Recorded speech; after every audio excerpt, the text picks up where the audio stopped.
بسم اللہ الرحمن الرحیم۔ شروع اللہ کا نام لے کر جو بڑا مہربان نہایت رحم والا۔ نبی کریم صلی اللہ علیہ وآلہ وسلم پر وحی کا ابتدائی دور اچھے سچے پاکیزہ خوابوں سے شروع ہوا۔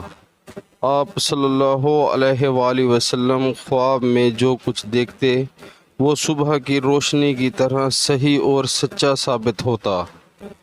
پھر من جانب قدرت آپ صلی اللہ علیہ وآلہ وسلم تنہائی پسند ہو گئے اور آپ صلی اللہ علیہ وآلہ وسلم نے غار ہرا میں خلوت نشینی اختیار فرمائی اور کئی دن اور رات وہاں مسلسل عبادت اور یاد الہی و ذکر و فکر میں مشغول رہتے۔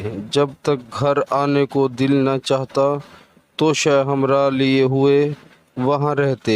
توشہ ختم ہونے پر ہی اہلیہ محترمہ خدیجہ رضی اللہ تعالی عنہا کے پاس تشریف لاتے اور کچھ توشہ ہمراہ لے کر پھر وہاں جا کر خلوت گزیں ہو جاتے۔ یہی طریقہ جاری رہا یہاں تک کہ آپ صلی اللہ علیہ وآلہ وسلم پر حق منکشف ہو گیا اور آپ صلی اللہ علیہ وآلہ وسلم غار ہرا میں قیام پذیر تھے کہ اچانک جبرائیل علیہ السلام آپ صلی اللہ علیہ وآلہ وسلم کے پاس حاضر ہوئے اور کہنے لگے کہ اے محمد پڑھو۔ آپ صلی اللہ علیہ وآلہ وسلم فرماتے ہیں کہ میں نے کہا کہ میں پڑھنا نہیں جانتا۔ آپ صلی اللہ علیہ وآلہ وسلم فرماتے ہیں کہ فرشتے نے مجھے پکڑ کر اتنے زور سے بھینچا کہ میری طاقت جواب دے گئی، پھر مجھے چھوڑ کر کہا کہ پڑھو۔ میں نے پھر وہی جواب دیا کہ میں پڑھا ہوا نہیں ہوں۔ اس فرشتے نے مجھ کو نہایت ہی زور سے بھینچا کہ مجھ کو سخت تکلیف محسوس ہوئی۔ پھر اس نے کہا کہ پڑھ۔ میں نے کہا کہ میں پڑھا ہوا نہیں ہوں۔ فرشتے نے تیسری بار مجھ کو پکڑا اور تیسری مرتبہ پھر مجھ کو بھینچا، پھر مجھے چھوڑ دیا اور کہنے لگا کہ پڑھو اپنے رب کے نام کی مدد سے جس نے پیدا کیا اور انسان کو خون کی پھٹکی سے بنایا۔ پڑھو اور آپ کا رب بہت ہی مہربانیاں کرنے والا ہے۔ بس یہی آیتیں آپ صلی اللہ علیہ وآلہ وسلم جبرائیل علیہ السلام سے سن کر اس حال میں غار ہرا سے واپس ہوئے کہ آپ صلی اللہ علیہ وآلہ وسلم کا دل اس انوکھے واقعے سے کانپ رہا تھا۔ آپ صلی اللہ علیہ وآلہ وسلم خدیجہ کے ہاں تشریف لائے اور فرمایا کہ مجھے کمبل اوڑھ دو، مجھے کمبل اڑھا دو۔ لوگوں نے آپ صلی اللہ علیہ وآلہ وسلم کو کمبل اڑا دیا۔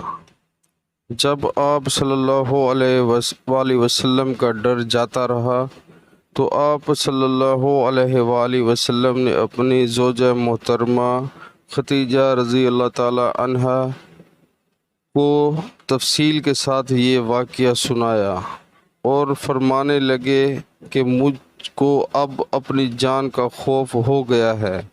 آپ صلی اللہ علیہ وآلہ وسلم کی اہلیہ محترمہ خدیجہ رضی اللہ تعالی عنہا نے آپ صلی اللہ علیہ وآلہ وسلم کی ڈھارس بندھائی اور کہا کہ آپ کا خیال صحیح نہیں ہے۔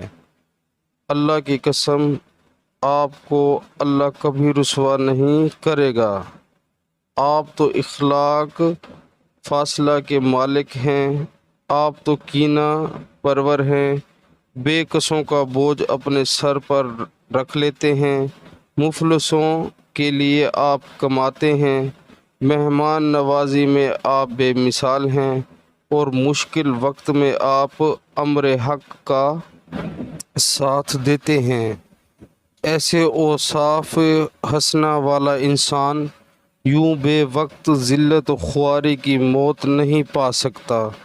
پھر مزید تسلی کے لیے خدیجہ رضی اللہ تعالی عنہا آپ صلی اللہ علیہ وآلہ وسلم کو ورقہ بن نوفل کے پاس لے گئیں، جو ان کے چچا زاد بھائی تھے اور زمانہ جاہلیت میں نصرانی مذہب اختیار کر چکے تھے اور عبرانی زبان کے کاتب تھے۔ چنانچہ انجیل کو بھی حسب منشاء خداوندی عبرانی زبان میں لکھا کرتے تھے۔ انجیل سریانی زبان میں نازل ہوئی تھی، پھر اس کا ترجمہ عبرانی زبان میں ہوا۔ ورقہ اسی کو لکھتے تھے۔ وہ بہت بوڑھے ہو گئے تھے، یہاں تک کہ ان کی بینائی بھی رخصت ہو چکی تھی۔ خدیجہ رضی اللہ تعالی عنہا نے ان کے سامنے آپ صلی اللہ علیہ وآلہ وسلم کے حالات بیان کیے اور کہا کہ اے چچا زاد بھائی، اپنے بھتیجے محمد صلی اللہ علیہ وآلہ وسلم کی زبانی ذرا ان کی کیفیت سن لیجئے۔ وہ بولے کہ بھتیجے، آپ نے جو کچھ دیکھا ہے اس کی تفصیل سناؤ۔ چنانچہ آپ صلی اللہ علیہ وآلہ وسلم نے از اول تا آخر پورا واقعہ سنایا، جسے سن کر ورقہ بے اختیار ہو کر بول اٹھے کہ یہ تو وہی ناموس معزز راز دان فرشتہ ہے جسے اللہ نے موسیٰ علیہ السلام پر وحی دے کر بھیجا تھا۔ کاش میں آپ کے اس عہد نبوت کے شروع ہونے پر جوان عمر ہوتا۔